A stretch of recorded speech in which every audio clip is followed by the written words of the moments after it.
دەستێ ئەسمەت شکاندن. دەستێ ئەسمەت شکاندن واخستنە جەپسینێ، دژمن لە ترک سوارە بەیار دگری دەزگینێ. کورد بندەستە لە پەیوان تەنێ دیکی نفرینێ، دچن ڕێیا فەلاکەت قە گوه نادن قێرینێ.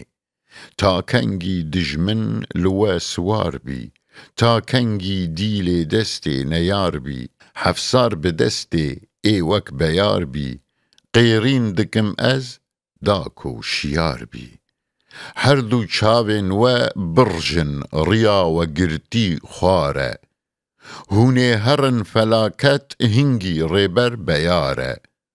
خوینا کوردان و ترکان بوو هەمبەرێ دۆلارە، ji bo millet ziyane kar ê sermayedare. Ta kengî ey Kurd wisa berdest bî, dilê dijmin bijar û pir mest bî.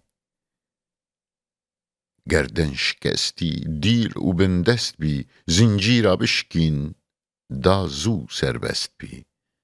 Her kes serê xwe hilda, qeyd û zincîr şikandin.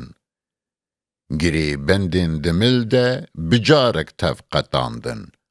Hêrş û sewre dest pê kir, ser li dijmin gerandin. Perda li ser çavên me bi mêranî dirandin. Êrîşe êrîş cotar û karker, destên hev bigirin xwenda û rêncber. Mêr û jinên Kurd tev bibne leşker, qelem bi destek, destek bi xencer.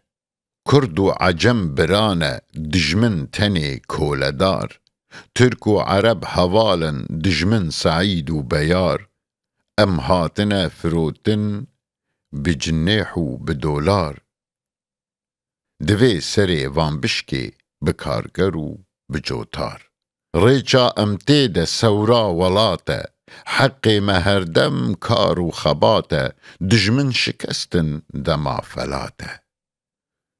Kurdo serê xwerake, dostên me ne Hind û Çîn, kela mêra li pişt me, paşemêrê me Stalîn.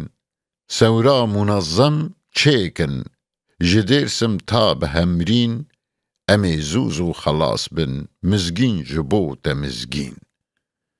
Li Bakurê me birca dilşadî, keleha serbestî, gerden azadî. Heqê te standin, dijmin heq nadî. Bi kêr me nayên qîr û firyadî.